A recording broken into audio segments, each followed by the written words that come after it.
Peace to the world. We are in the new Black Wall Street. Yes, I said new Black Wall Street inside of Star Status, which is a store that represents athletics and inner me. Welcome to Star Status store. It is the home of inner me and athletics. Inner me is all about crystals, crystal jewelry. We customize the jewelry in the store if you want us to. We have bracelets, earrings, necklaces, and then with athletics, we have the world's first conscious sportswear brand. Created sports logos and put it on sports apparel. So you can see right here, we have Mansa Musa on the basketball shorts. We also have the ancient Egyptian Kemetic Herus on football jersey, tackle twill, captain's tag, heavyweight mesh, all quality material, authentic sports apparel. And y'all come see us at the new Black Wall Street Star Status store on Choctaw Street. Peace.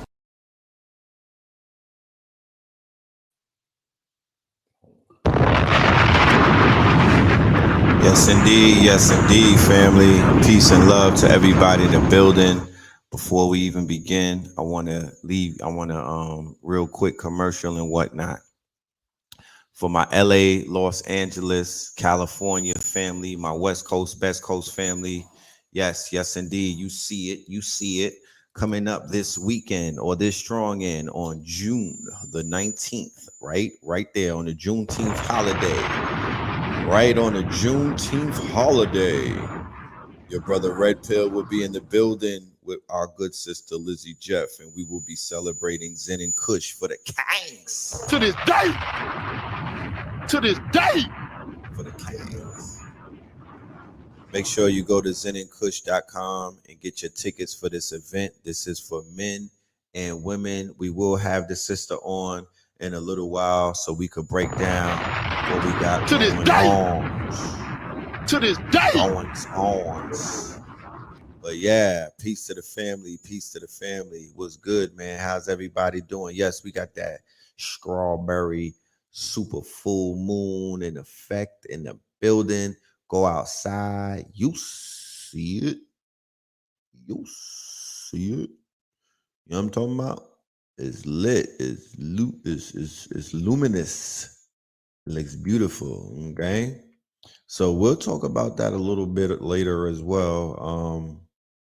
I put together a nice little slideshow so we could walk through some things because there's so many things that has happened this weekend. I had to put a slideshow together because I couldn't just remember everything off of my cat.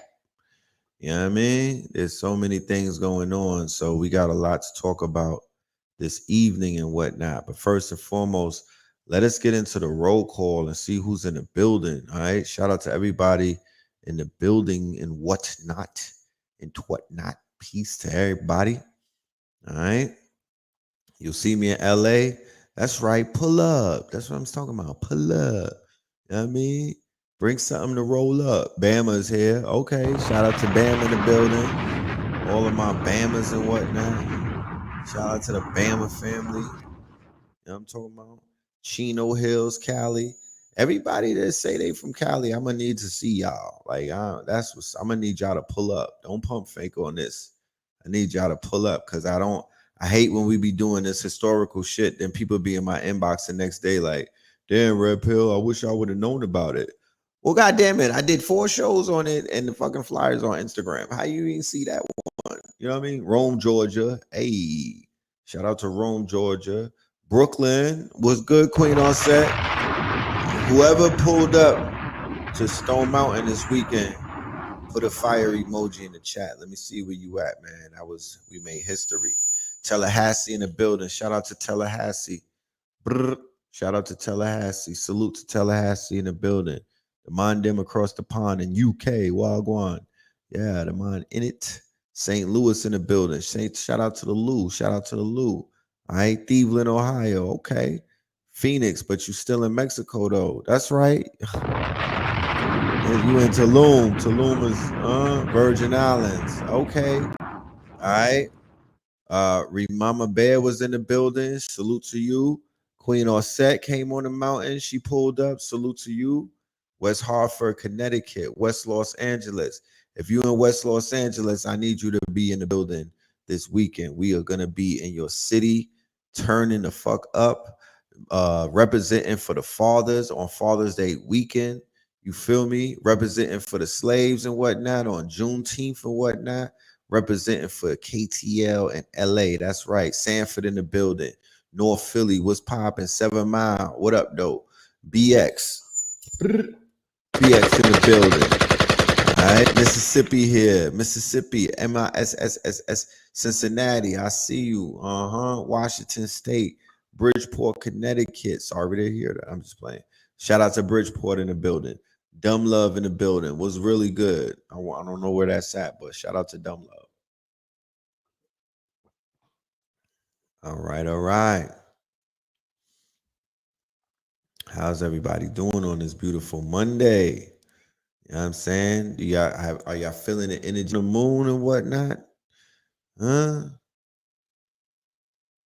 It's a beautiful moon. The 803 / the 704 West Side. I see you. All right. Queen Osset says she's not the same since she came down off. I seen a mountaintop. What Martin Luther King said. I seen a mountaintop. She said she ain't off the. She said things changed since she got up off that mountain. That's what I'm talking about. Okay, charging them crystals. That's a great idea. Thank you even for saying that. I have to put them crystals outside, set them up so they could get properly charged. The moon is doing what it do. That's right. Said you emotional as a result. Nothing wrong with that. A big black snake came out. Wow. Stop playing. While you was coming down the hill, or did it come out on the top of the hill? I want to know. On top of the mountain or when you were coming down? I've never seen a snake the whole time that I've been going up on Stone Mountain. So that's beautiful. That is beautiful.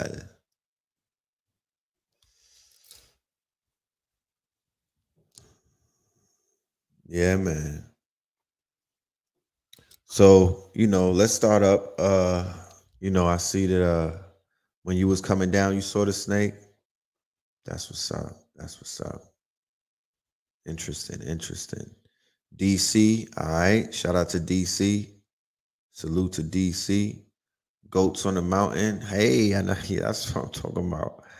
Definitely goats on the mountain. You know what I'm talking about? It was definitely the goats was on the mountain.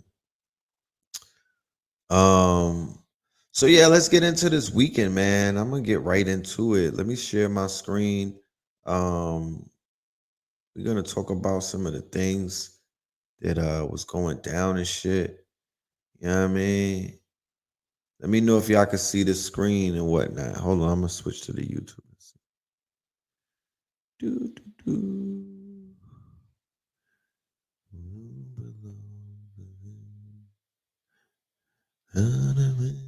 Okay. Yes, so Melanin Monday, episode 198. All right. Title of this broadcast is called Kings. All right. And we're going to have a guest on our show later on, our good sister, Lizzy Jeff. If y'all not familiar with Lizzy Jeff, believe me, you will become very familiar with her by the time this show is over. All right. And we are collectively coming together.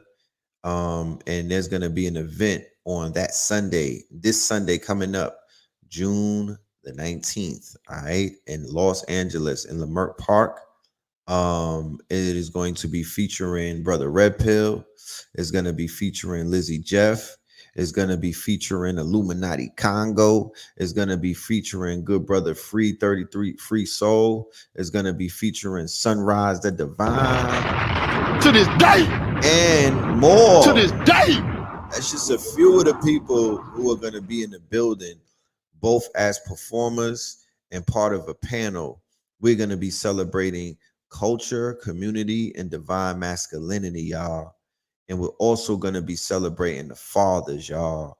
And we also going to be representing the kings, y'all. And we also going to be representing the goddesses, the divine feminine and the divine masculine.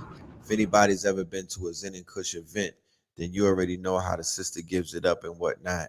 and how she caters to her audience and the levels of sensuality that she brings to the table, right? So if you are in the business of getting some Reiki done, if you're in the business of if you're pro 420 and whatnot, if you're in the business of being in a building with some very talented, beautiful people who have some very high vibes, then that's the place to be this coming up weekend and whatnot. Real quick, me and Blue Pill have a powerful podcast. We were guests on a podcast called 3 Milli Productions. All right, 3 Milli Productions is also a YouTube channel. 3 Milli Productions. You can find that channel on YouTube. Check out the latest interview that me and his good brother did. It was about 2 hours. We went all the way in. We were touching on multiple topics and things of that nature. It's one of those classics and whatnot. Let me see.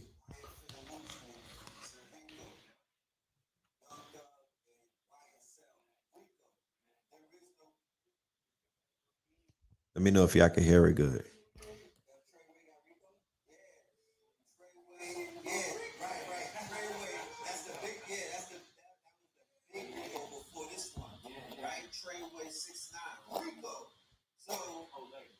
So the whole label, but the executive that signed them, right?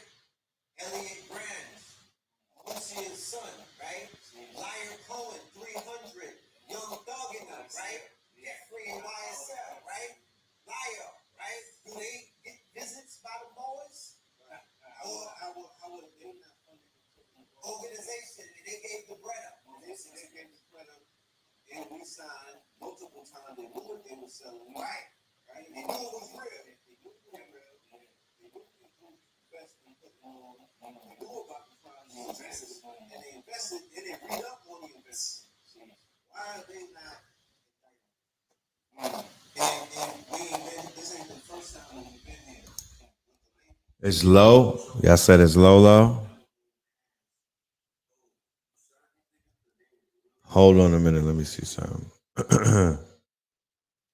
It's always something with this sound on this thing. Y'all know that, right? The way that this system is set up with this. Okay, hold on. Let me switch. This is the internal mic. All right, let me see if that makes any difference. Okay? Let's play it and see if it makes any difference.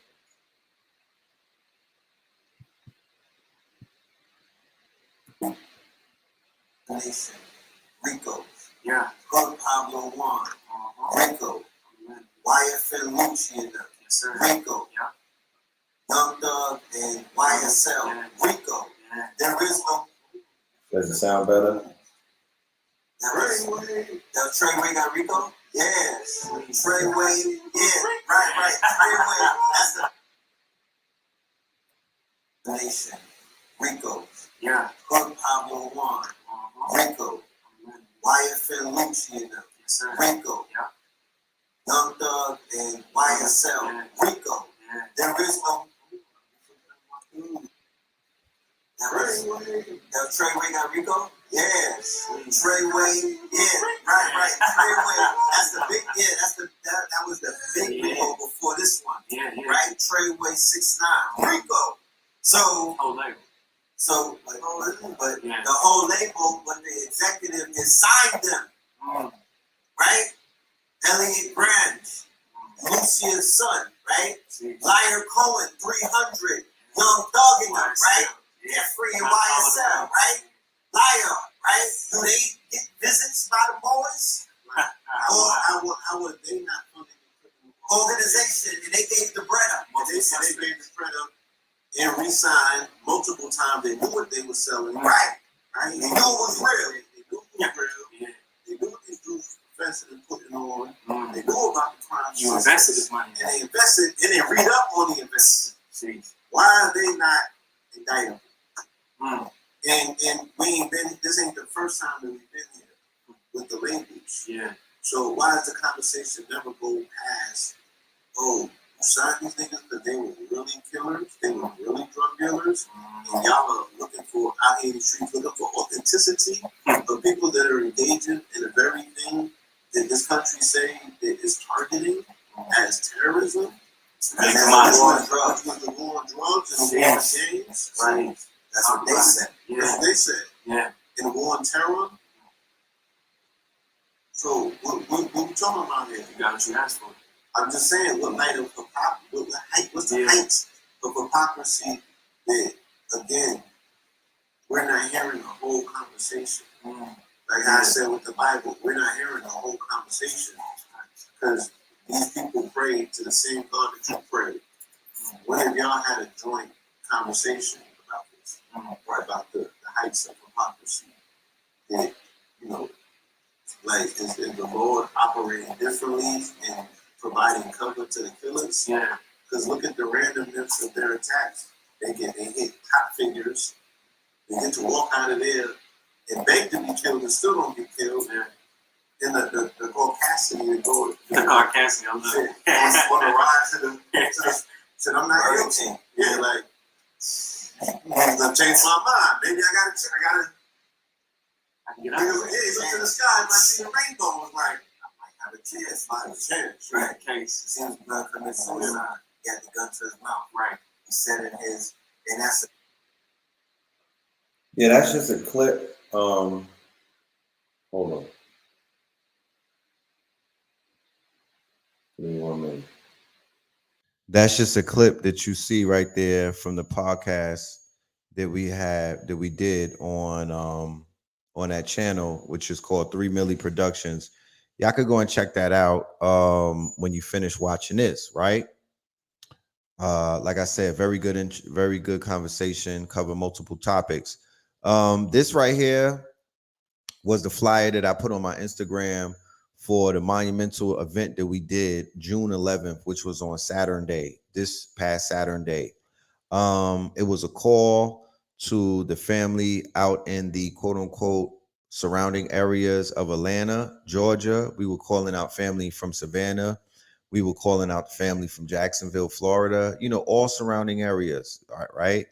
To our surprise, we had people pulling up from Miami, Tennessee. We had people pulling up from the Carolinas, North and South. We had people pulling up from New York. We had some people that flew in from Cleveland. You feel me? So it was a beautiful experience. Can I put that build in the chat? Yeah, give me a chance. You know what I'm saying? I'll share the link in the chat before the end of this show. No problemo. Right? From Alabama. Yes, the family came from Bama. Salute to y'all. You know what I'm saying? Salute to y'all. Salute to everybody that pulled up. You dig? It was a beautiful affair. Give me 1 minute. What's going on? Hold on. It was a beautiful affair. I'm gonna show some slides and whatnot about the dealing with the event. Just give me 1 minute.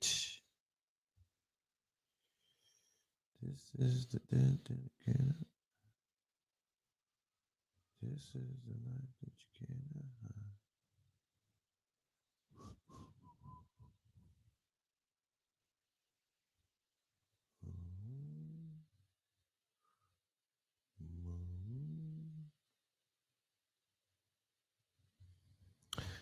So these are some images. These are some images from the mountaintop.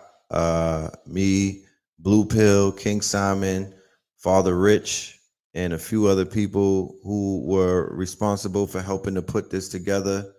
You know, we did some monumental work. You know what I mean? If you've been following Black Magic 363, then you were made aware of the history of Stone Mountain. We did a show, I believe the day prior, either Thursday or Friday. We did the history of Stone Mountain, okay, where we shared with everybody on the show a very deep history that a lot of people don't know because they don't speak about this history in public. You know, the schools, because of the fact that they've been fighting back critical race theory and a whole bunch of shit, you know, Your children don't know about no goddamn the history of Stone Mountain. They don't know about the lost cause. They only know about the history that was put together during the reconstruction period. Period. That's what they know about. They know about the hypnosis that has been taken. They know about the spell. They know about the lies. They know about the falsehoods. They know about the fiction. They know about the matrix.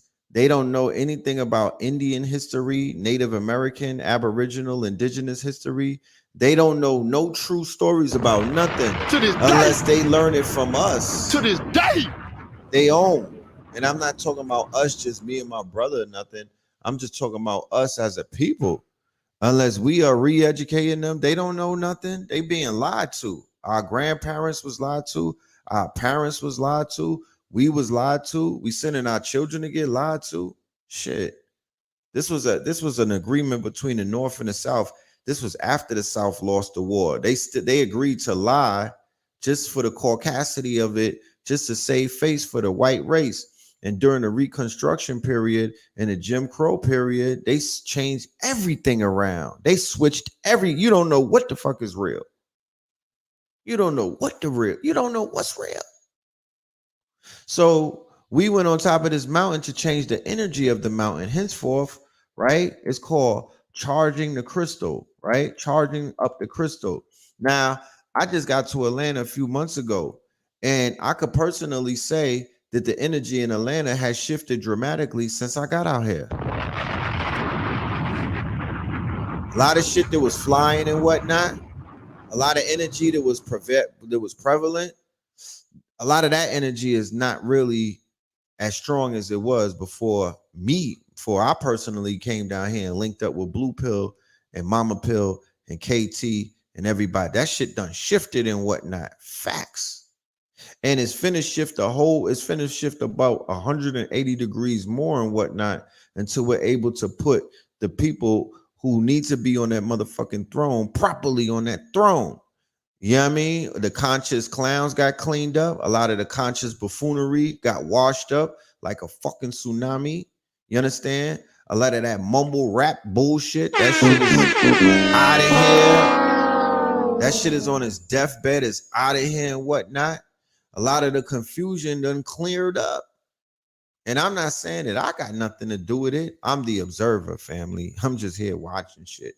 And I'm here reporting it. But I don't want nobody, because remember, it's either the glass is half full or it's half empty. It's all about perspective.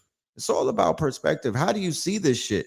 You know what I mean? When you really sit back, if you're from the city and whatnot, how do you subscribe? How do you see it? What's your perspective?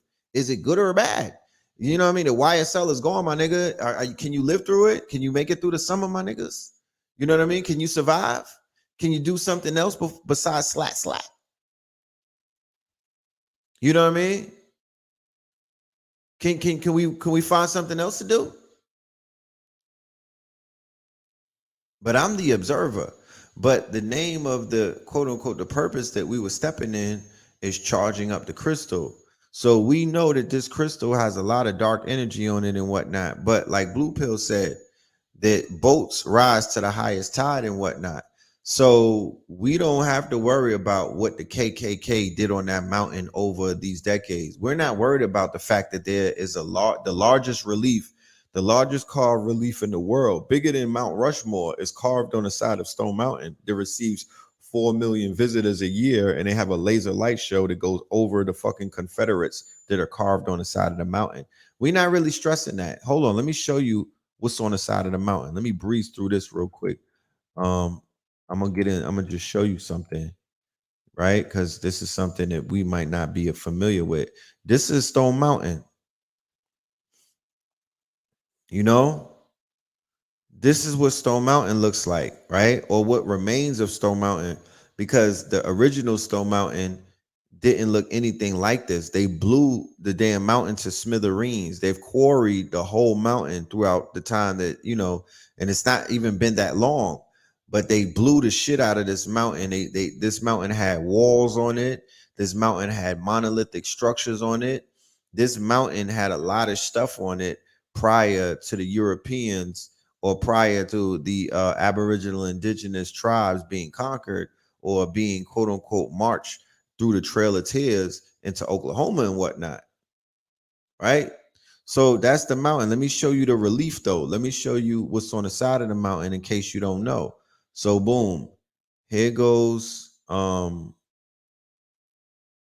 the power of quartz is crazy. Quartz is very powerful, right? This mountain is made out of quartz. It's very powerful, right? So here goes the carving right here of the Confederate. These are their American gods, mind you, right? For anybody that's familiar with the series American Gods, then you know what I've been talking about when it comes to America, right? And their gods and how they take mere mortals and they immortalize them, right? They have what America has, what other countries don't have and haven't perfected to the degree that America has, is their myth-making properties. They know how to create myths out of something, bro.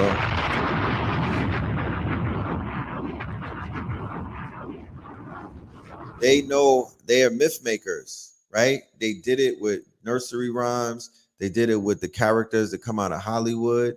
You niggas is like Star Trek and Star Wars, you know, junkies and whatnot. That's a myth, but they made that myth. Go and read The Hero with a Thousand Faces, Joseph Campbell. This is what they do. This culture right here, right, of the Confederates, right? This is a fake culture that was created during what is known as the Lost Cause.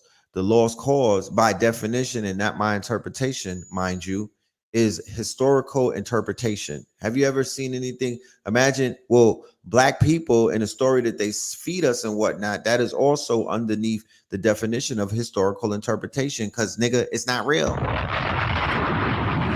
To this day, it's not real. And I don't want anybody to get all in their feelings about it and whatnot, because remember how fucking crazy you found out when you found out that the Tooth Fairy wasn't real? You was turning over tables and shit. You was acting a fool in the mall.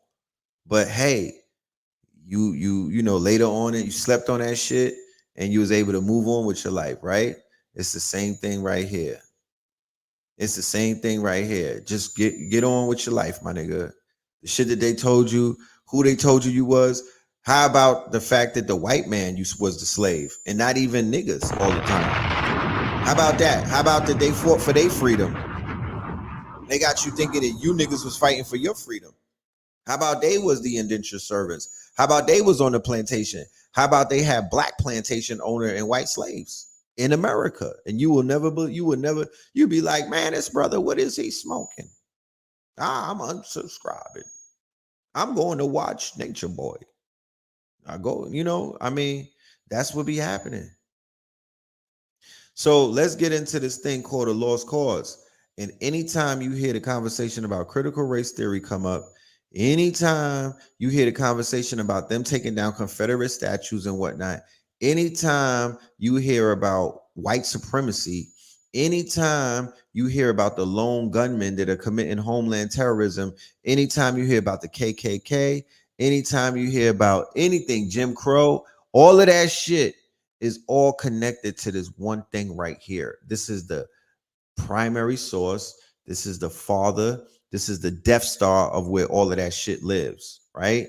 And then it coalesced into this goddamn into the side of this mountain, because that is white supremacy's holiest shrine in the world. It really is.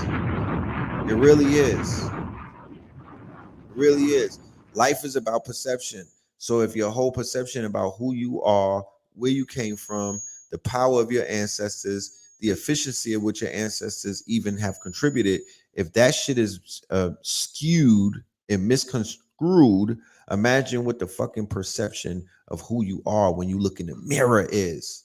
You may think that you may think your melanin is popping and your edges is banging and your baby hair is laid tight.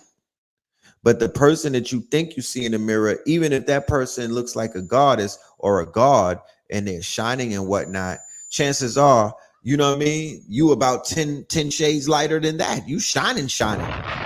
You glowing, my niggas. it's lit. You know what I'm talking about? Like a supernova. They've been shellacking you with these lies and whatnot, darkening your whole your outlook on who you are. Have you looking through these rose-colored glasses about who the fuck your ancestors are and their importance, to whereas people are willing to turn their backs on their ancestors and try to minimize their motherfucking their contributions to humanity. They got our people out here disgraceful in a degree to where that we're throwing away our past. We're shitting on our ancestors. We're talking down on them. They got people like Russell Simmons making jokes on Harriet Tubman. That's why the weirdo is on a run right now, running from his whole. After he did that, his empire fell. Did you pay attention? Were you watching? After he ridiculed Harriet Tubman in that skit, right? There was a skit a few years ago where they had Harriet Tubman sleeping with a white man, fornicating with a slave master. After that, his whole shit. Remember, he had gold ceilings. His gold ceilings and his gold toilet bowl fell apart, my nigga. And now he on a run doing Bikram yoga in fucking Thailand. You know what I mean? And he got to sneak into the United States of America because he got charged. He got dirty dick charges on him. His whole legacy is in the toilet. Yeah, when them eagles came out, it did it for me too. You know what I mean? The white doves came out on the mountain, and the eagles, the Herus, came out on the mountains. Real talk. So the lost cause, let me get back to this. The lost cause is this is their lie, right? Like, we expose the doctrine of discovery. We peel back that curtain and showed you what the doctrine of discovery ties the church, or rather the Vatican, and the thrones of Spain and Portugal into this argument that we're having about our land and what they took and the reparations. Yeah, reparations, doctrine of discovery, line it up together, and then you'll see more results. The lost cause is an interpretation of the American Civil War viewed by most historians as a myth that attempts to preserve the honor of the South by casting the Confederate defeat in the best possible light. Some of you niggas down south y'all be carrying a lot of that bullshit with you too, that these white people done lied to you and gas you niggas up about the South. You know what I mean? And your participation in it. They taking away your power. They've minimized you. They have you as the subservient, where you think that every single master was a white European with a red neck, and that's not the case. They had melanated people that was owning shit. They had land and whatnot. To be honest with you, I tell people that the Civil War was the Europeans fighting the goddamn Indians. And the lost cause and Reconstruction is them covering that shit up. Because after the Civil War, that's when you seen the fall of all of the fucking Indian empires, and the land was completely gone. I'm like, what happened to the Indians? They was owning America. And then you look at the map, it's like, yeah, we owned all of this. Lies. Y'all didn't own all of the land. You had parcels of land that you own. You didn't own whole states, my nigga. You couldn't march, you couldn't even go through certain parts. There was no fly zones. What are you talking about? But anyway, the lost cause attributes the loss to the overwhelming Union advantage in manpower and resources, nostalgically celebrates an antebellum South of supposedly benevolent slave owners and contented enslaved people, aka niggas is content with their slavery, and it downplays or altogether ignores slavery as the causes of war. It became the philosophical foundation for the racial violence and terrorism employed to reverse Reconstruction and for the reimposition of white supremacy in the Jim Crow era. And we call white supremacy white fragility on these sides. Its acceptance in the North as well as in the South, right? Listen to this, because it was accepted in the North and the South. It was an agreement between the Europeans or the Nordics and whatnot to keep the lie going, and it benefited both of them, right? That's the only reason why they accepted it, is because it helped to benefit their lives. The acceptance in the North as well as in the South facilitated national reunion following the war, but at the cost of the civil rights of what? African Americans. Translation. The agreement and the deal that was made with the North and the South after the assassination of Lincoln, basically that, you know, the people that caught the brunt end of it, the losers in that quote unquote agreement was niggas, was black people, was Moors, blackamoors, indigenous, aboriginal, who they rebranded and renamed coloreds. What the fuck is a colored? Huh? A Negro? What the fuck is a Negro? And then they start calling you niggas black. What the fuck is a black? And what is a Negro? And what is an African American? Who are these people? That doesn't describe us. That what the fuck? Who is that? All of that is a result of them switching the books around. They don't even, this whole thing about white is brand new. That's a new concept to these people. They're like, white, I guess so. I'll go with it. They had to gas them up. Look, white is purity. White is pure. They was like, we're pink. We're not white. Listen to this so we could put some context into what the lost cause and why it has taken over and swept the South and the North.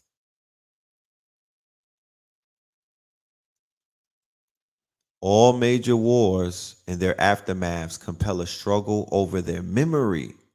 Listen to this, right? Like how you have any wars that take place, right? The aftermath of the war is what really matters. It's not even the war all the time, because if whoever tells the war, whatever perspective the war is told, that's the real motherfucking that's what you really have to focus on. Is because you could fight a war in vain, would lose millions of people, thousands of people, hundreds of people. If your story is not told correctly, you could have lost the war based off of interpretation, and you physically won the war. But if the way that they tell the war in history is that you got your ass whooped and you were dishonorable and you got washed up and whatnot, guess what? Then you lost the war. You could win the battle and lose the war. You win the battle, but you lose the war, right? All major wars and their aftermaths compel a struggle over their memory. Commonly, war leaves emotional, logistical, and physical challenges of mourning, recovery, even survival. Great loss is a universal element in the harvest of war. We see it in countless cemeteries across modern landscapes and monuments of all kinds, and in the less visible ideologies that emerge in the struggles over interpreting and explaining the meanings of war. Sometimes the losers of wars prevail over the winners of war in contests to shape historical memory. I'm going to repeat that. Sometimes the losers of war prevail over winners in contests to shape historical memory. In part, this was the case in the United States in the late 19th and early 20th centuries. After the Civil War, white Southerners and their Northern allies constructed a lost cause tradition.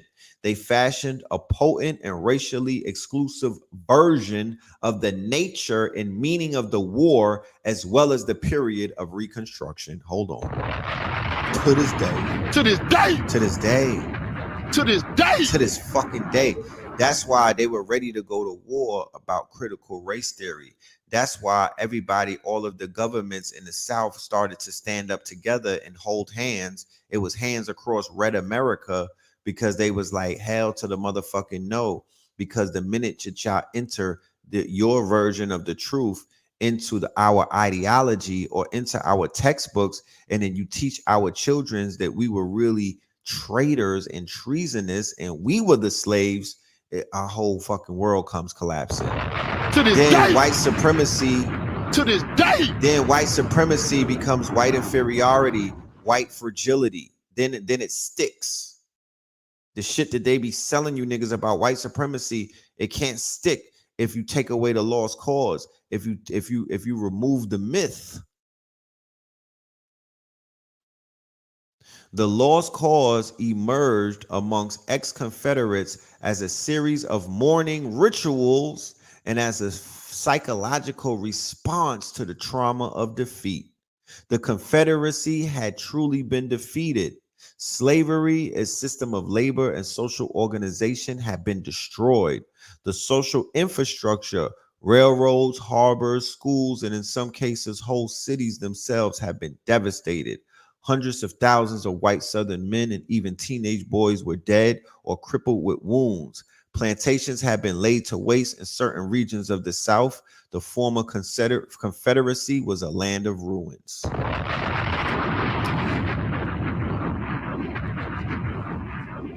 I'm not doing a whole lecture on YouTube. This is already on. I did this shit yesterday. Let me show you what I did. I did this at let me not jump ahead of myself. Well, yeah, let me jump ahead of myself. What was gonna be an online lecture only quickly turned into a live lecture, right? That happened because there were people who were coming from out of town and they wanted something to do the next day and whatnot. And that next day, I happened to be doing a whole lecture about Stone Mountain and a whole bunch of other things.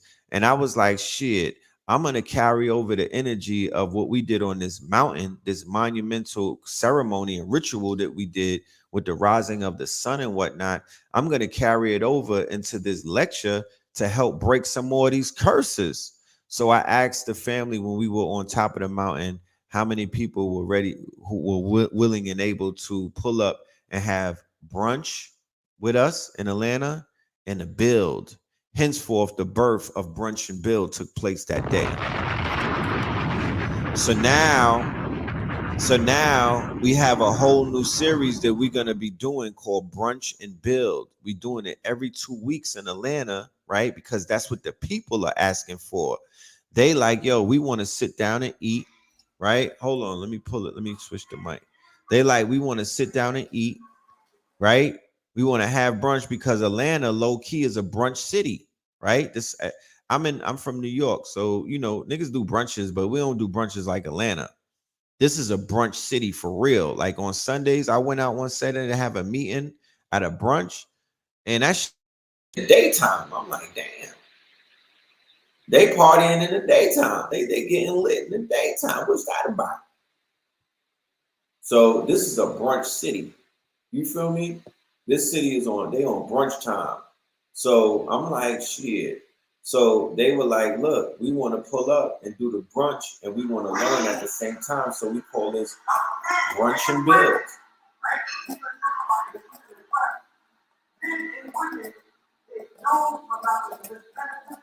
All these people came out. This is over 1 day of promoting. I didn't even, I just promoted on the mountain. We had families in the building, right?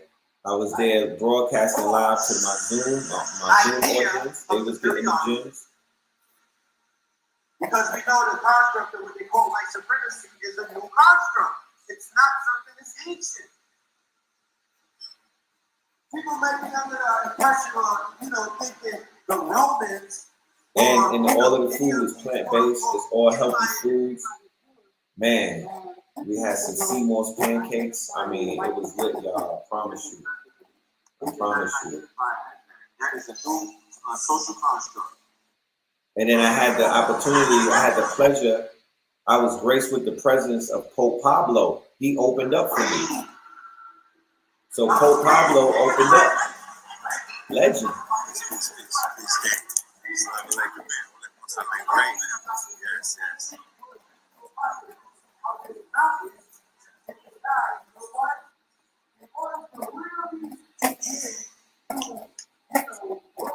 And Pope Pablo did a sermon entitled, I've Been to the Mountaintop.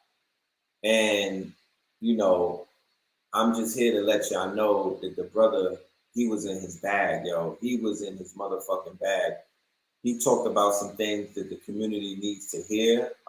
He touched on some situations that are going on that took place in the community last week, where a predator got exposed and whatnot. A predator, an elder in the community who was being whose predatory actions were affecting a lot of young women. He was outed and he was basically removed from the community and whatnot. But Blue gets in, Blue was a part of that council that basically did that to the brother. So he touches on that in his opening sermon and whatnot, entitled "I've Been to the Mountaintop." So check that out. That's going to be on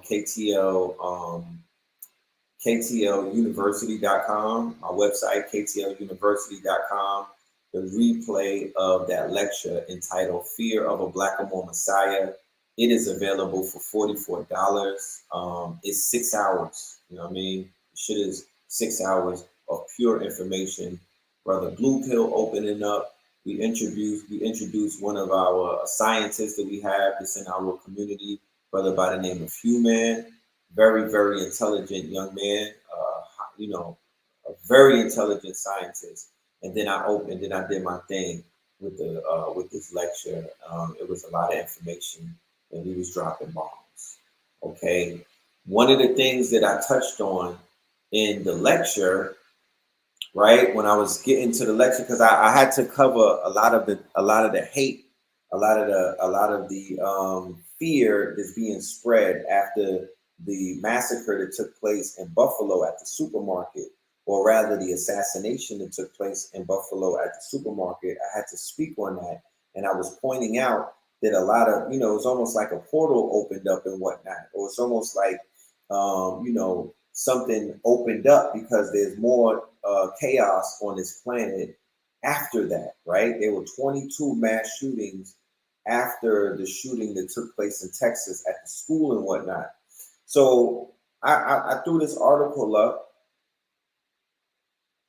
The mic went out. Let me know if the mic is still good.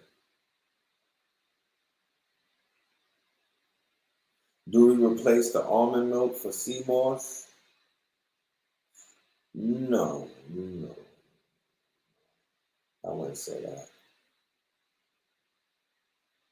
Okay, so I brought up this article in my dissertation, and what it says is AI trained on 4chan becomes a hate speech machine. Now, we don't know, I'm not assuming that we do know, but if you didn't know, now you know that there's a website that goes by the name of 4chan and 8chan as well, the number 4 and chan. And these are like online forums. And these forums have been the hotbed, or the quote unquote ground zero, or the headquarters or Castle Grayskull for white supremacists, white fragility, white inferiority, race soldiers, right? Agent provocateurs, right? People who spread and radicalize Europeans, Nordics, and Caucasians, and other people from other nationalities who have nigger gripes, right? Or who have an aversion towards the Moors, right? So they radicalize them, they put them on missions, they spread a lot of propaganda saying that we evolved from apes and shit like that. All of these things. So they went ahead and they put AI, and they trained the AI, which would be machine learning, right? They put AI, which would be machine learning, artificial intelligence. And what machine learning is that they could set the computer up. And before I get ahead of myself, the brother that we introduced, called Human, who's one of our gems in our community, I don't even want to put a brother like that on camera because of what he represents. You'll have Arnold Schwarzenegger or the Terminator coming back in time trying to knock his ass off because of what he represents and the abilities that he has to quote unquote hack the matrix and whatnot. So a brother like that, he's one of the brothers who would be a programmer, the same way that they have their hackers or their white hats and black hats and their programmers. We also have those on our side as well. So they train a bot or an AI on 4chan to basically just go through the forums, go through the messages, and it radicalized the robot, right? And it turned the robot into an anti-nigger robot. and the robot posted 15,000 times in 24 hours racist messages online and whatnot. So we brought that up just to bring up the fact that if they could do it, you could do it too. We could train AI to basically, you know, we could put together a whole blog, or we could put together a whole forum, and we could speak about the crimes of the European since they came out of the cave and whatnot, and how detrimental they are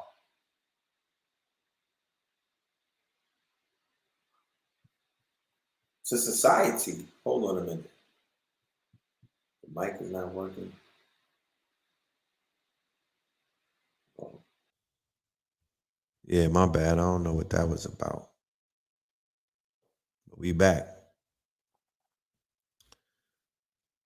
So we were talking about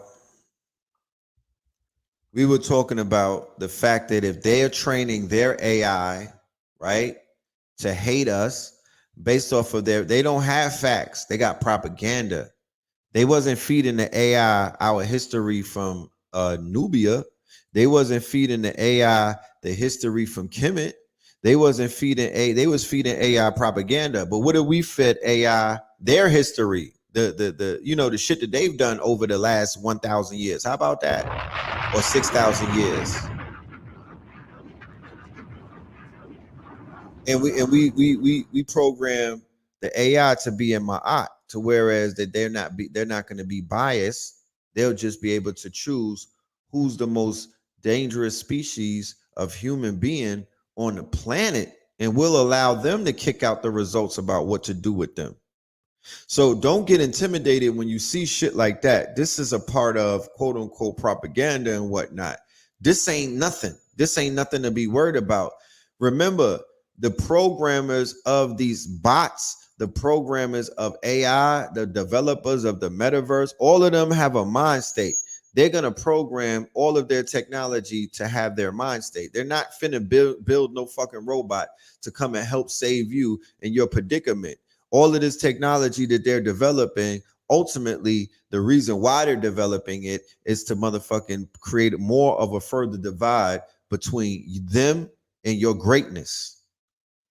So it's on you. It's your duty to resurrect the motherfucking geniuses. We're the Tahooties amongst you. We're the geniuses amongst you. You understand? And if you say that there are none amongst you, then you might as well just crawl in the fucking grave and give up. I hate it, Mr. I hate it here. You might as well wave the white flag because, you know, you admitting defeat.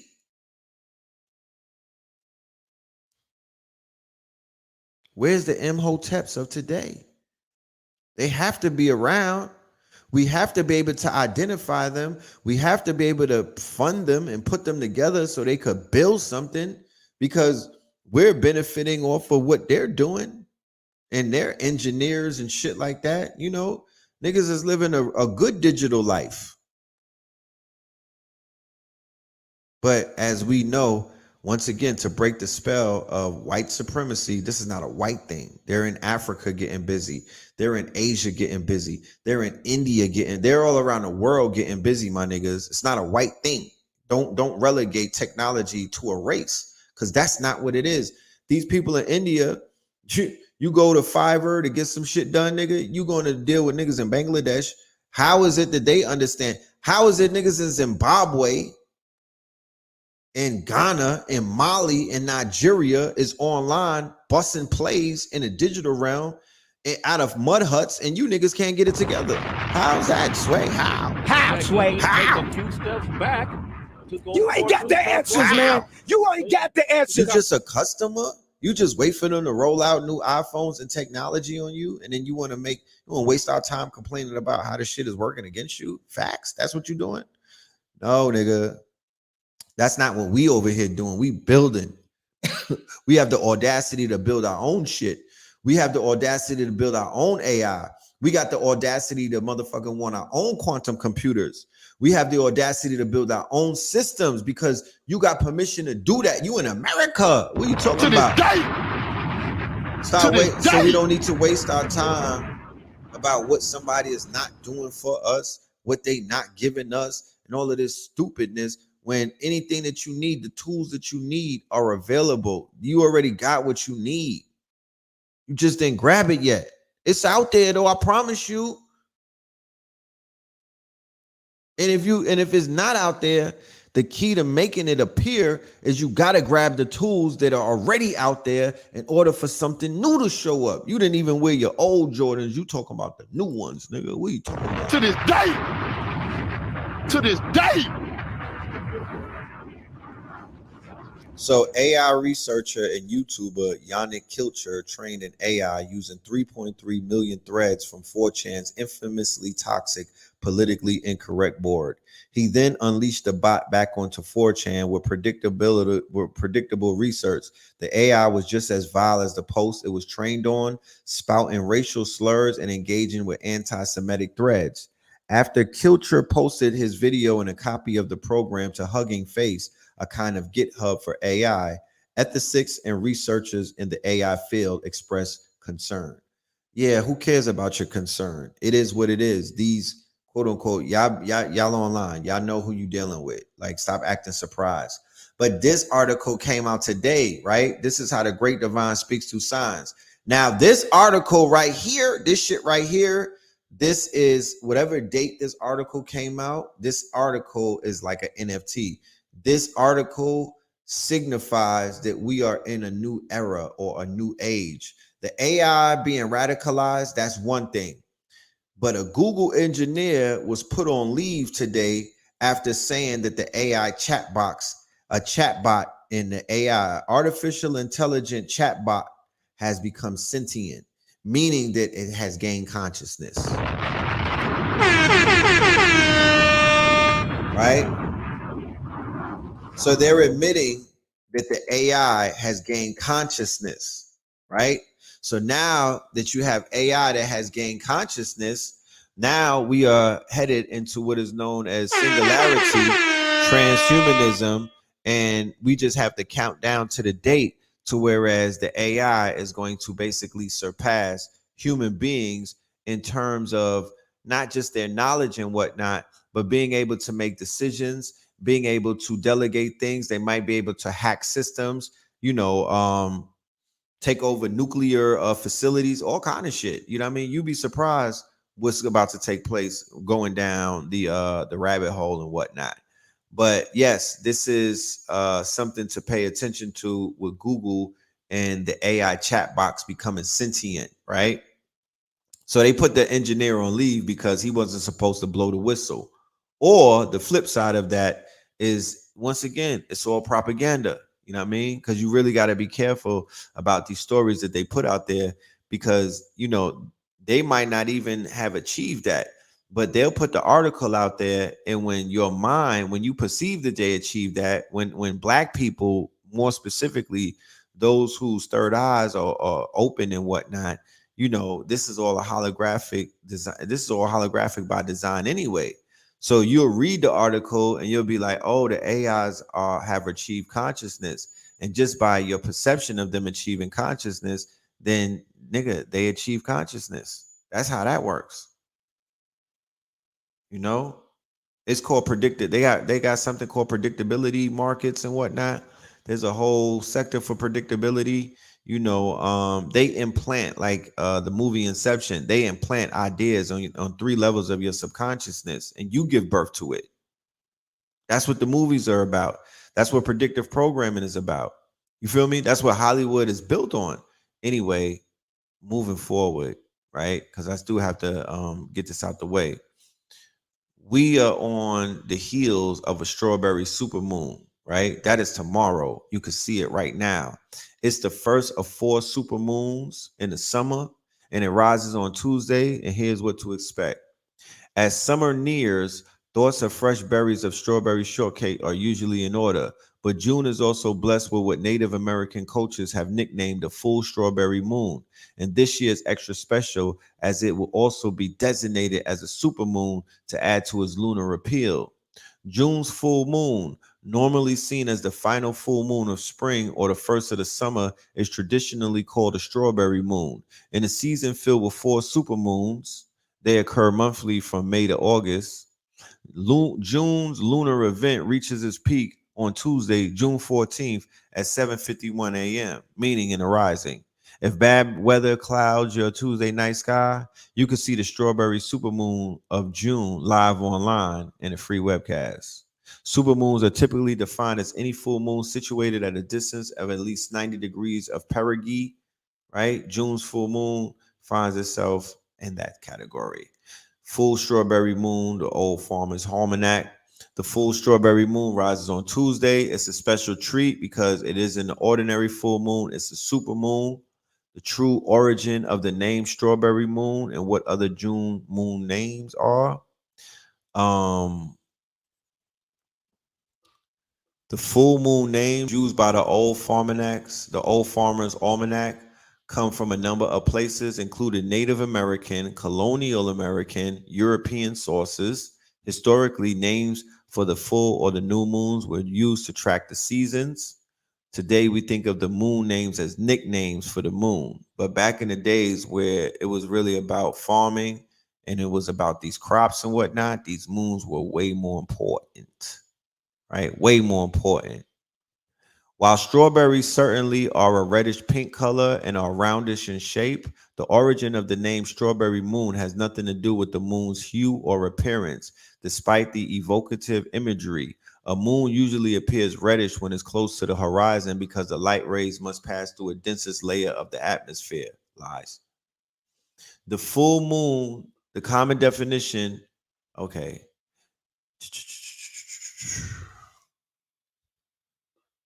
This strawberry moon name has been used in Native American Algonquin tribes that live in the northeastern United States, as well as the Obuwabi, the Dakota, and the Lakota peoples to mark the ripening of June-bearing strawberries that are ready to be gathered, right? As flowers bloom and early fruit ripens, June is a time of great abundance for many, okay? So I want you to take that energy, right, and move with that shit. You know what I'm talking about? Take that energy of what this moon represents and make sure you move with it. The fact that we went on this mountain and whatnot and did what we did, I promise you, and I'm not here to pull nobody's legs, and I'm really not here to just toot my own horn, but that shit was monumental, bro. To this day. You feel me? To this day.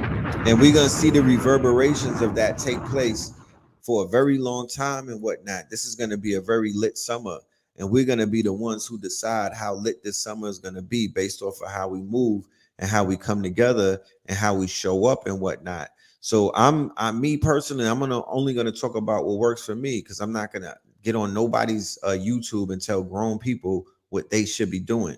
You know what I mean? You know what you should be doing, and I'm not going to tell you what you should be doing. I'll tell you what I'm going to be doing. What I'm going to be doing is I'm going to utilize the power of that super moon to do some super shit. You know what I mean? I'm going to do something on that super moon that's going to be super gremlin like. You know what I'm saying? I'm going to create something. I'm going to plant some seeds. I'm going to keep being great and whatnot. I'm going to do some monumental things and whatnot. I'm going to take full advantage of programming the universe, because the universe is conspiring for my success and yours as well and whatnot. I'm going to utilize that window of opportunity that's opened up to really tap in. You feel me? To really tap in. You could do simple things like taking a good bath and whatnot, a spiritual bath. You could do some things like breathing, some breathing exercises. You could get your yoga on. You could go on a hike and whatnot. You could do something that you were procrastinating about doing and whatnot. Paint a picture. You feel me? Design a website and whatnot. Create an article of clothing, design some clothing, cut some fabric, whatever floats your boat and whatnot, whatever works for you, make it happen. You should make it happen. You feel me? I highly encourage you to make it happen. So moving forward, you know, that was just a recap of what took place this weekend, because a lot was going on. Let me put this website up there, because people have been asking me where can they get a replay of Fear of a Black and More Messiah. And all you have to do simply is to go right over to KTL University. You'll see the flyer up there, and all you have to do is click on the flyer. This is what the flyer looks like. Let me put it on the screen so you are not confused by any chance. This is what the flyer looks like. The fear of a black or more Messiah breaking through the chains and whatnot. And when you see that, you click on it and you will be able to get the lecture right there. You dig? You'll be able to get the lecture video on demand. You get it. It's available to you right there. You don't have to wait for nobody to email you no link. None of that goofiness is right there. It's right there. Okay. So tap in, get the replay. It's at a great price. You know what I mean? And it got a lot of gems. It got a lot of information. This is information that you could take going into this moon with you. This is information that you could teach your babies and your children. I know school is out and whatnot, but these children still got to learn. There's a lot of shit that they still have to learn. There's a lot of lessons that they still need and whatnot. And there's a lot of experiences that I look forward to see them getting into during this summer and whatnot. We got to do something we got to put something on for the babies. You know what I'm talking about? For the little ones and whatnot. We need to, as parents, we need to put together a whole play date weekend for them and just sit back and chill, you know what I mean? And just let them do what they do, you know what I mean? Let them bond, let them connect, let them have some great experiences, feed them some great food and whatnot. You know what I mean? Some of us will even have to dress up in some outfits, you know what I'm talking about? And really get some bounce houses, you know what I mean? Let's really put them in an element to whereas they'll always remember what it is that we're doing for them forever. This thing, it will emboss on their memories and whatnot. They deserve shit like that at this point in the game. They've been holding us down. We out here doing all of what we do. They holding us down. They keeping us happy and whatnot. They put smiles on our faces. Shit, they deserve to meet. These are star seeds that I'm talking about. Why they don't know each other? These are star seeds. Why they not around each other more? I'll be wondering sometimes. That I've been adamant about pushing back against people who are trying to take away the power or trying to diminish, the potential of community. They talk down on community. They talk down on people gathering like that's a fucking problem and whatnot. They try to diminish the power of the collective and shit like that. These are individual. That's a toxic mind state. That's how the European trains you niggas to think. That's not how we think anywhere, any place of high civilizations. That's not how we think. It was no fucking individuals. We were clans. We were tribes. We moved together. We worked together. We built together, and we went to war and destroyed together. So the concept of tribe and the concept of community is something that I champion. But once again, I said it before, I'm not going to be a part of nobody's tribe or nobody's community or nobody's organization if we don't restore order, if we don't restore some type of value system, if we don't restore a motherfucking penalty system, and if we don't restore what is known as a reward system. And I'll break that down for you so no one is confused about what it is that I'm speaking of. Let's get with the value system first and foremost.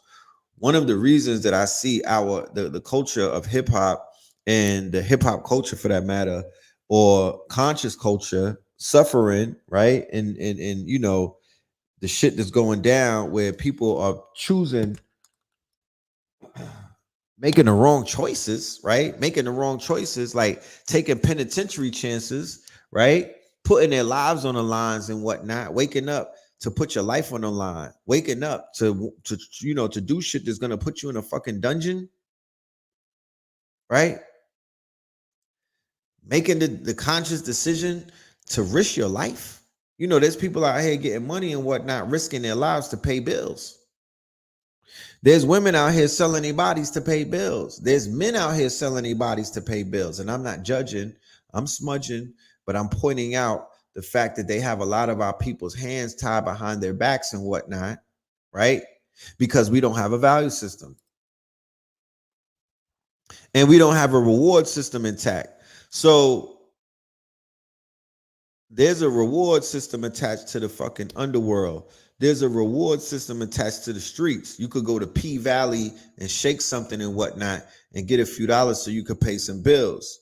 You could go out and kick a door down and run down on a family and whatnot and take something out of their safe and whatnot. And you could go ahead and pay a bill. You could get some flossing money and whatnot. You could scam people out of their identity and whatnot. And you could go ahead and you could run up a bag and whatnot. There's a reward system for the underworld. There's a reward system built for ignorance. There's a reward system for people who are out there willing to take penitentiary chances and put their goddamn freedom on the line. We don't necessarily have reward systems set up in our community to where somebody could be like, yo, I just want to be a philanthropist. I just want to be a scholar. I want to travel the world and teach people and whatnot.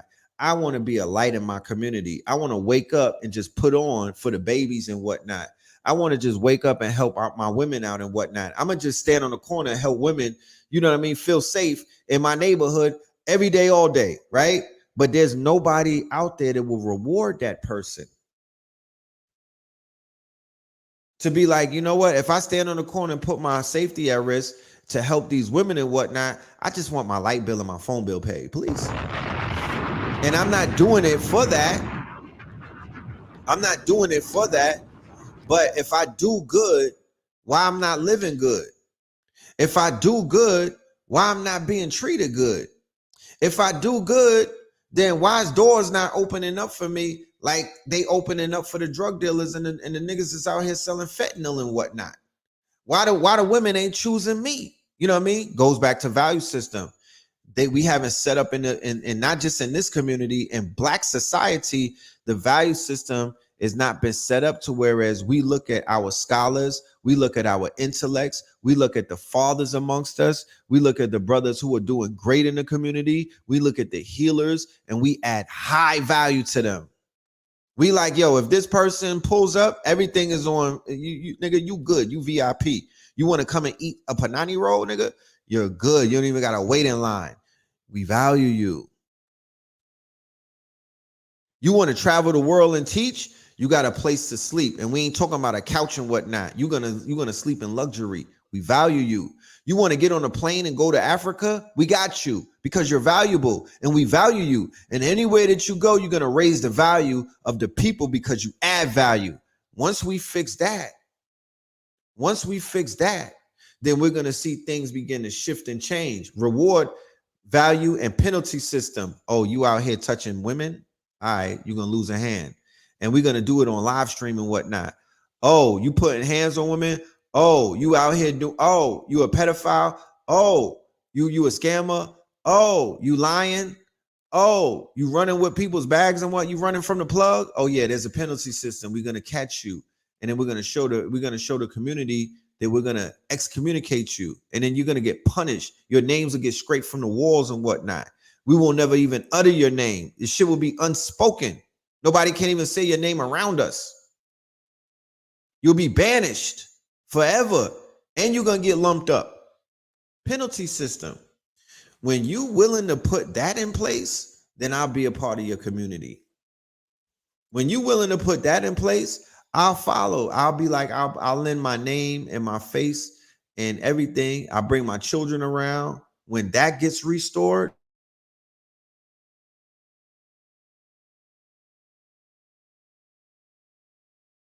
not there, you exist in what is known as a decentralized zone. You in a wild west where anything goes.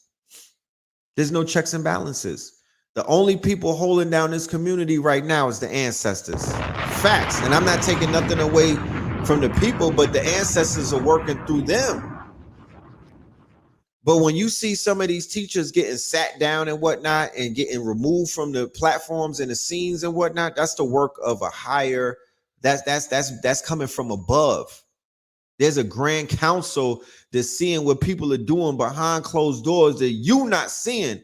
And they doing shit that the ancestors are making sure that you don't see some of these things, and they sitting them down. They taking their covering off of them, right? They're taking their covering off of them. And when they take their cover off of them, they butt naked. The emperor has no clothes. So to get lined up by the popo, it becomes easier now. It's like in the Matrix when Agent Smith and then the only reason they were able to go into Zion is because Cypher, who was the traitor, let them in. That was the only reason that they was able to get into Zion. Prior to that, everybody was protected, right? So you keep fucking up, and the Oracle knows that what you're doing behind closed. They know that you're not doing your work. They know that you out here faking the funk. They know that you out here taking advantage of people. They checkmating these niggas, and you seeing it in real time. It's not on me to even show you what's taking place. It's on you to open your eyes and to see. But I could be talking all day, but I'm not gonna keep talking because my guest is in the building for the evenings and whatnot. So my guest done pulled up. So without any further ado, I want to open up the floor for our guest of the evening, the world renowned, right? Planetary placeholder. You know what I'm talking about? Big Purr Energy. I should have rolled the R like I was Puerto Rican, but you know what I'm talking about. The LA's finest, you know what I'm talking about?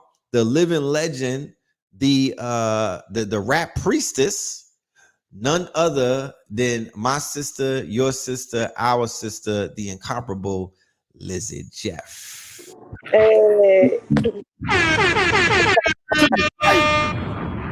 hey, we in this thing. That's right. That's right. It's a motherfucking. Thank you. That was a beautiful introduction, Mr. Pillar. Oh, you welcome. You welcome. You know I got to give it up for you and you in the building. So before we even begin, I'm assuming that the family is familiar with who you are, but for anybody who may, for anybody that's out on the that's in the audience that may not be familiar with Lizzy Jeff, can you please give them give them a little bio as to who they're looking at right now? Yes, Lizzy Jeff is the rap priestess medicine woman. Now, let me stop.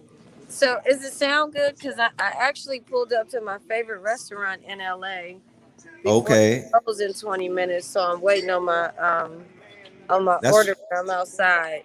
You good? You good? I mean, you in LA? You on the West Coast? Yeah. Sounds like it. It sounds LA-ish. Yeah, okay. Definitely Just a here. little bit of lighter be good, but your sound is good. Okay, more light. How about that? There you go. Yes. Give us all of that. Let me see something. I was trying to set myself up for excellence and success, but the closer I get to the light, the closer I get to The the noise. sound. Okay, is that We better? can hear you. Yeah, you gooch. You geechi. Okay, cool. Yeah, I am. So, anyways, okay, cool. We good. So, yes, my name is Lizzy Jeff.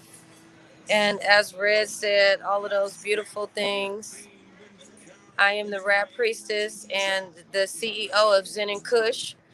And Zen and Kush is a powerful lifestyle brand, community event series that is rooted in sensuality, is rooted in um, social restoration, is rooted in the power of the collective unity. And I travel all around the world doing what I love to do, speaking my truths, sharing my music, curating these high level after dark experiences that incorporate erotic pole dancing, jazz music, herbs, tonics, elixirs, you feel me? Reiki energy healing. It's a very beautiful curation.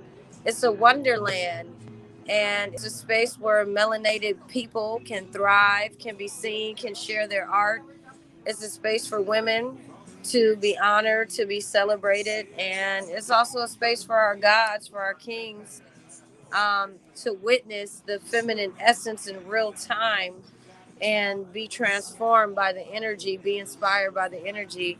And everywhere I go, every city I go, from Atlanta to Miami to Hawaii, Portland, Denver, LA, Costa Rica, the tribe is thriving and people want this vibe, and people are really ready to tune into that next layer of our sensuality, to really harness that power so that we can materialize this new earth that we desire. And so we all have a role to play, you feel me? And I just play mine. I understand my purpose and I show up fully in it. I don't try to be anything that I'm not, or I don't try to do anything that I'm not meant to do. I just do me, you feel me? And it works out beautifully for me. Yes, indeed. Yeah, you definitely do that. Um, let's I want to know, and I'm sure that there's people that are out there that are curious, as to why you decided to do a King's event for the Zen and Kush propriety, because we've ever so often seen you dedicate this beautiful platform to the goddesses.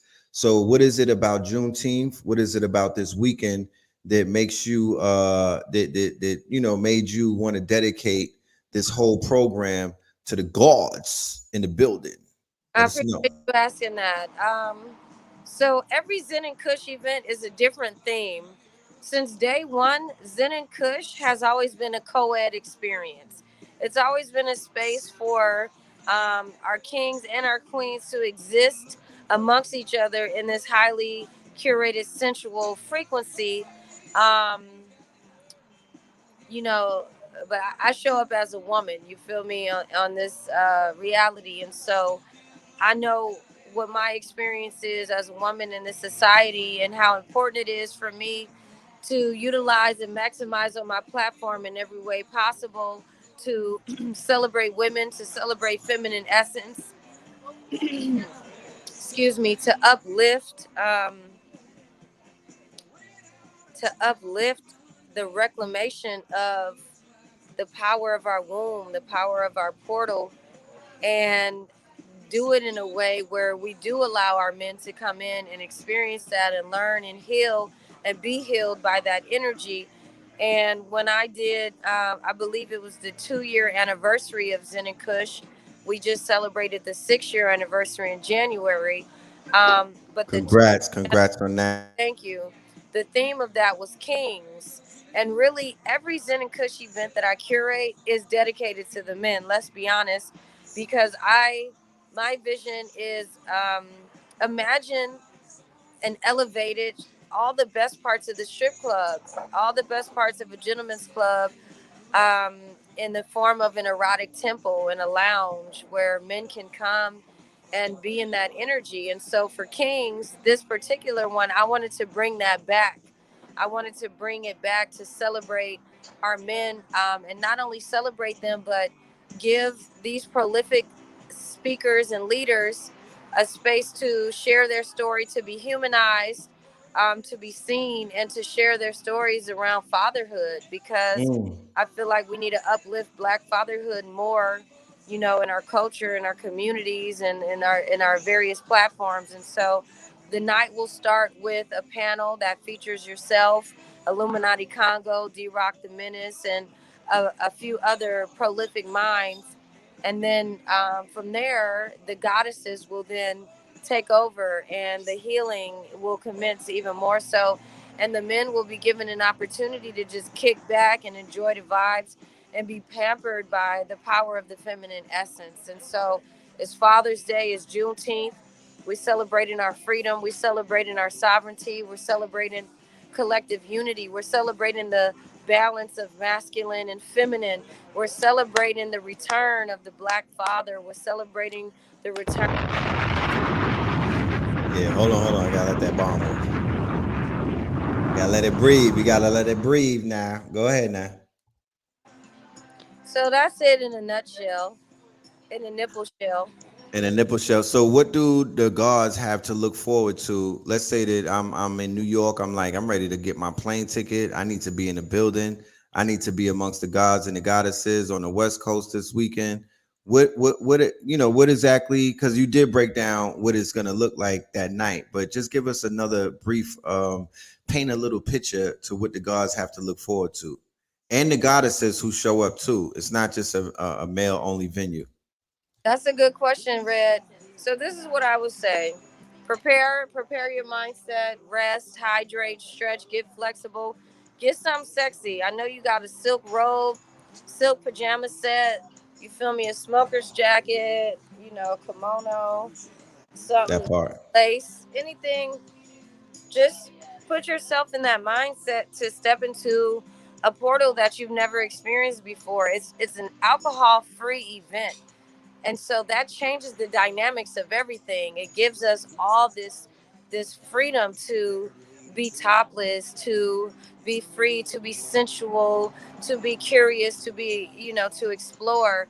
And so it's a space of deep healing, so you really got to be on a particular vibration to really understand what's going on in the space. But I feel like with the energy of this full moon that's about to pop off, with the energy of this season, with the energy of Juneteenth 2022, Father's Day, um, and Summer also, solstice right on his heels.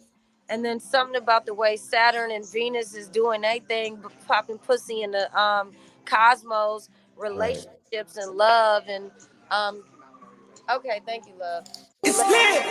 Yeah, I'm speaking, but I'm inspired, and it's time for um, Catching bodies. You out there, you laying shit down. but I want to see a sexy ass curated space of beautiful brothers and beautiful sisters coming together on some high frequency vibration, all the best parts of our culture fused with African spirituality, Afrofuturism, now, New World Order, abundance, prosperity, luxury, class, elegance, black excellence, in a space where we can connect with each other and meet each other and build and grow and just be sexy and flirt. And you might fuck around and meet your soulmate. You might fuck around and meet your husband or your wife, as in a kush or both. I just want to go on record telling my audience what I told you because I'm not that type of person to say shit in private and be hiding in public. You know what I mean? I told you personally that remember, I was a promoter back in the days. I did Club Cheetah in New York in the heydays of the tunnel era, right? Like I've done clubs to death. I've been going to legendary clubs all my life. And I said to you that the Zen and Kush experience, right? I'm a well-seasoned party goer. The Zen and Kush experience was the best experience that I had in a club setting ever. Wow. Facts. Wow. I've been in a few of them though. I've been about 5 or 6 of them, and the Zen and Kush experience, right, has been the best curated event. And I'm not just saying this for YouTube because you'll call me if I'm capping. You'll call out the cap. I told you this personally. I said it a few times to you, and I'm letting my audience know that the way that I feel coming out of Zen and Kush events, right? The people that I've met, the experience that I personally had, the life-changing experiences, the shifts that I had, the quote unquote, the acceptance that I felt at these events, with women that are trustworthy to be in their full sensual nature and whatnot around the brothers and whatnot. And then that allows you to be trustworthy in your nature and whatnot. This has been medicine for me. I'm a Scorpio, so that's our shit, sensuality and all of this stuff. But you do it properly. You do it the right way. You've done it in a way that I've basically sat back and meditated on how it should look and how it should feel. And I walked into those places. So, I mean, if y'all haven't never experienced a Zen and Kush experience, y'all that are out there, family, you don't know what you're missing. I promise you. Don't be late to the party. You feel me? Like, do not be one of those people that are late to the party. If y'all don't trust our judgment at this point, you know what I mean, as curators and connoisseurs of culture, then I just don't know what to tell you. You know what I'm talking about? I really don't. Twinkle under this motherfucking moonlight in Hollywood, California. Thank you, thank you, thank you. And I want to say this too because I'm gonna have to bounce shortly.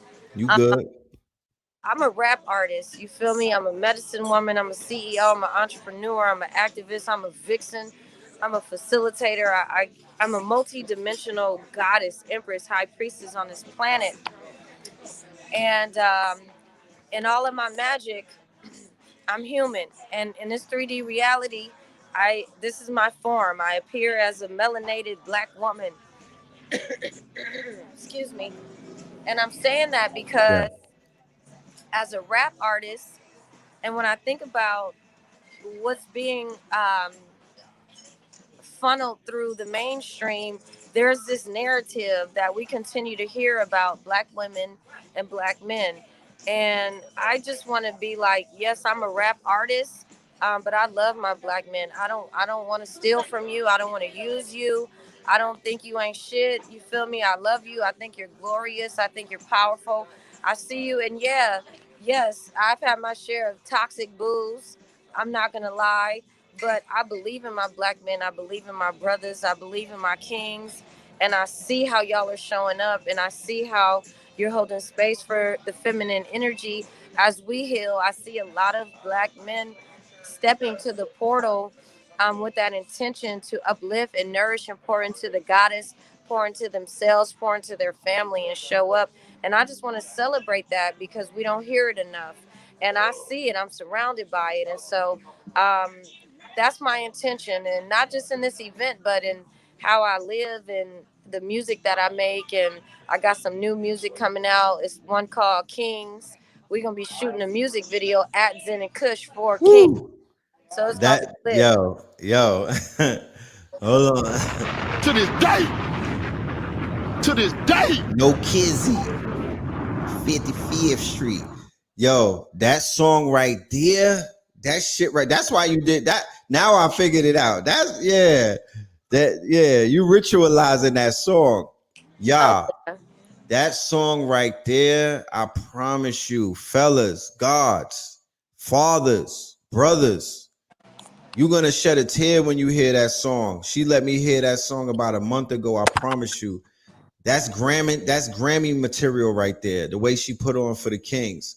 That's what we need right now. You know what I'm talking about? Moving into the summer, leading up to the July 3rd alignment and whatnot was serious. You know what I mean? There's new moon energy. I promise you. Let them know what's the website where they could get the tickets. Is there a code that they could use to let you know that they came from Know the Ledge? yeah, there is a code that they can use. Thank you for asking. So zenandkush.com.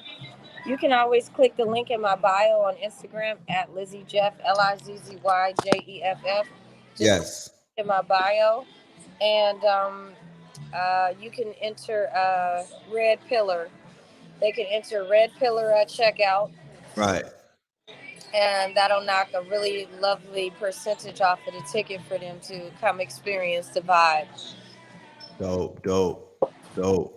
Fellas, I want you to bring your wives with you, your girl with you, your ladies with you.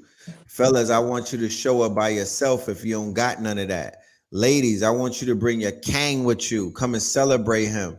I want you to bring, who you need to bring. You know what I'm talking about? Come out as a crew, come out as a unit.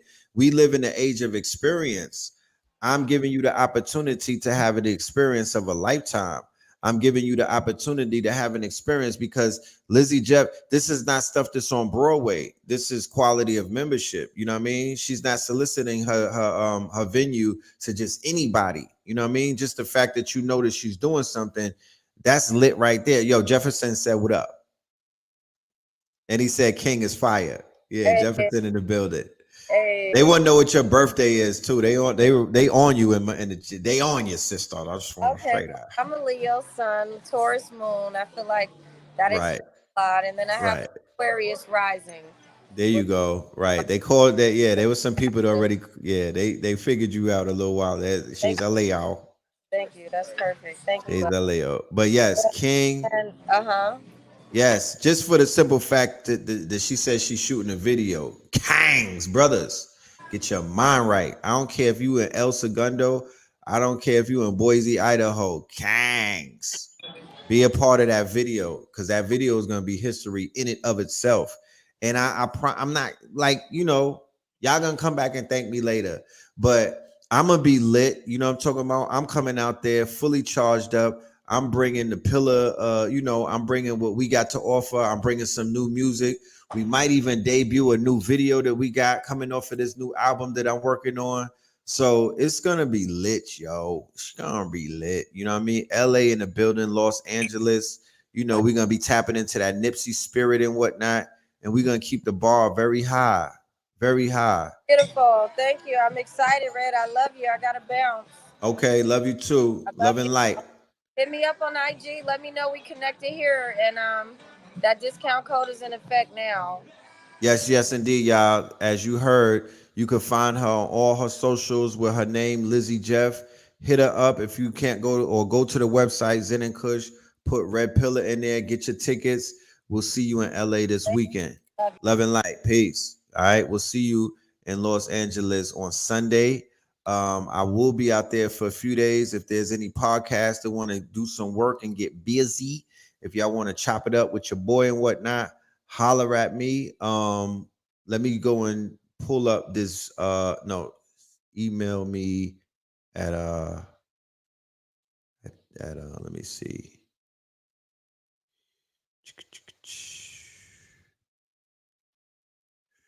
Email me on IG. Hit me up on my IG. You know what I'm talking about? That's the best place because that's where I be at a lot, on the Instagram. So you can hit me up on the gram. You could go to KTL University and get the lecture that we just did. You can hit the Cash App up, Phil Moreland, money sign Phil Moreland. Thank you for everybody that was hitting up the Cash App during the show. I wasn't able to stop and give you a shout out, so I'm giving you a shout out now. I appreciate love everybody that's supporting this channel. This channel is an independent channel. You know what I'm talking about? We don't shake no cups over here. You know what I mean? We do the work. You know what I mean? We let the work speak for itself. You know, we don't even ask for any type of support. We just do the work and we let the universe do what it must and support us in that way. You feel me? But for everybody that's out there supporting, I support you. You feel me? Yeah, we coming to Lamar. We coming to Lamar Park. I'll be out there for a few days.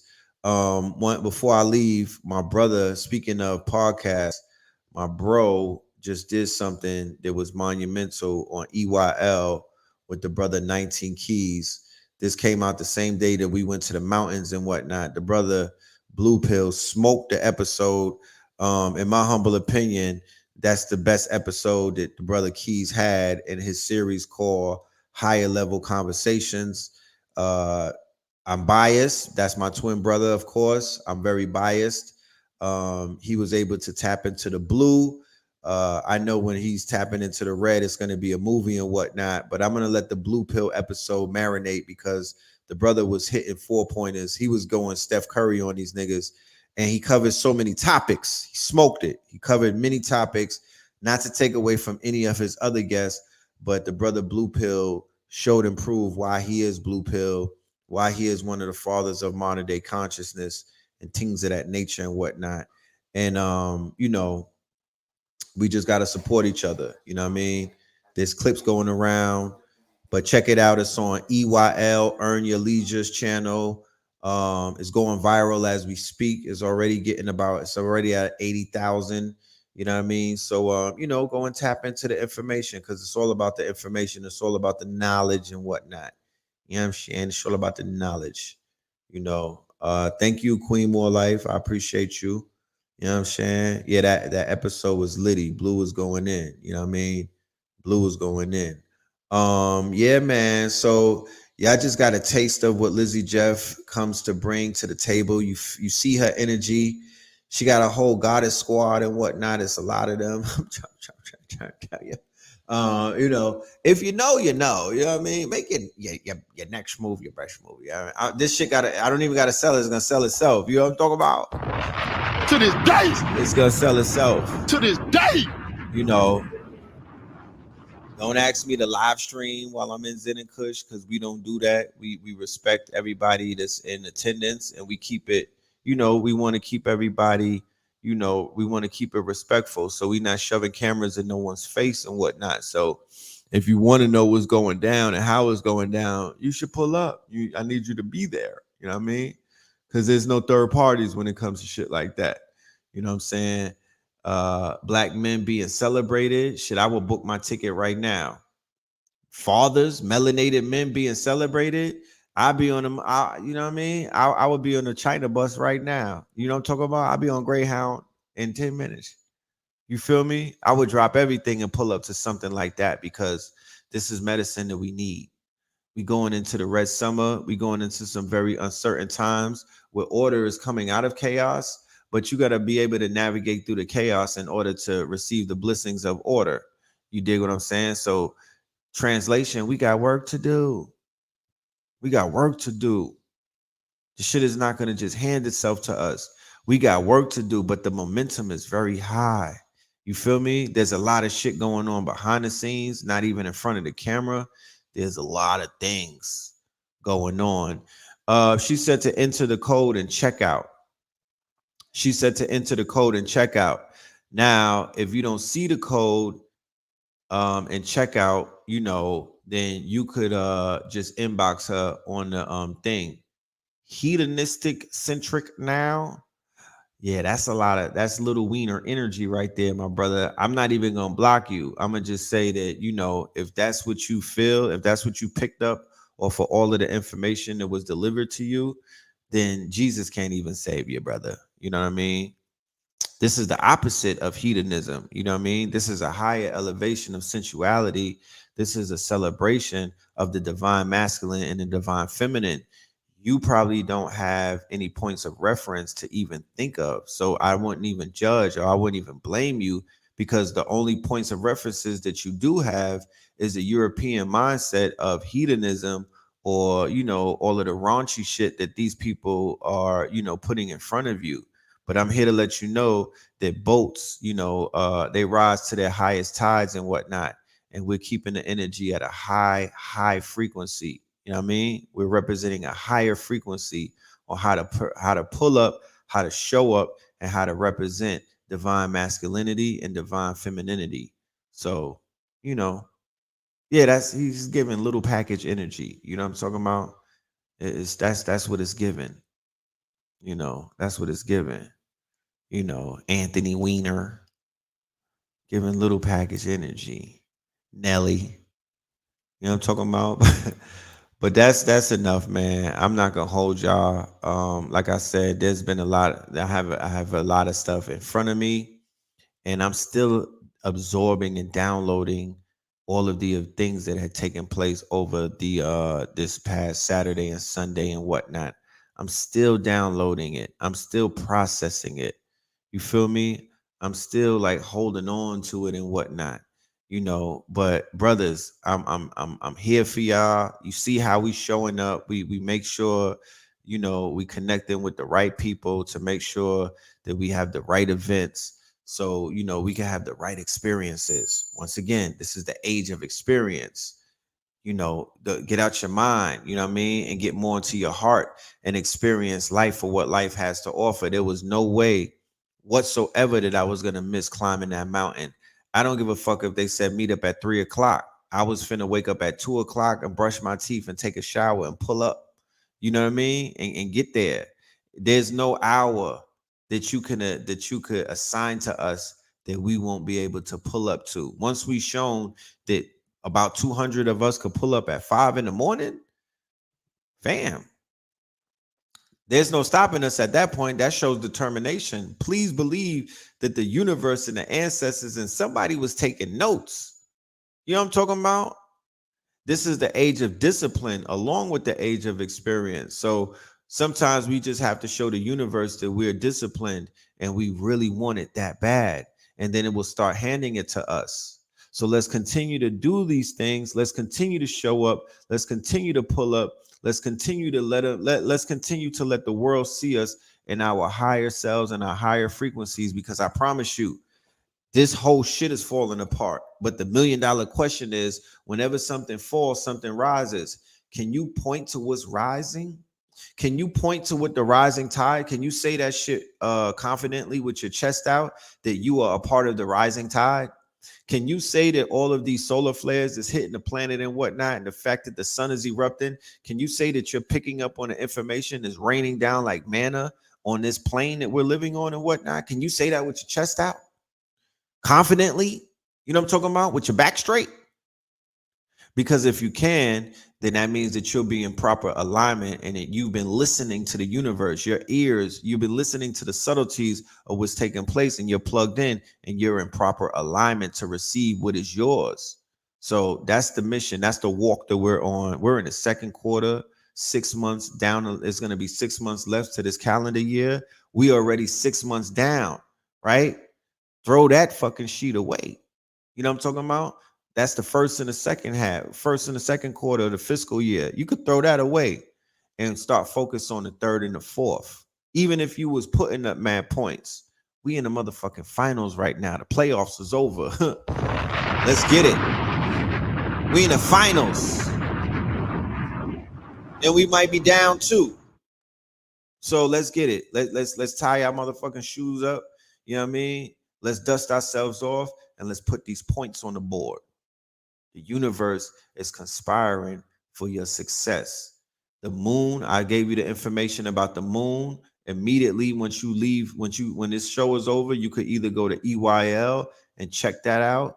You could go and check out KTL University and watch the 6-hour lecture that we did at the building, the brunch and whatnot, Fear of a Black and More Messiah. You could do many things. I'm giving you a lot of options, but always put that moon on your mind.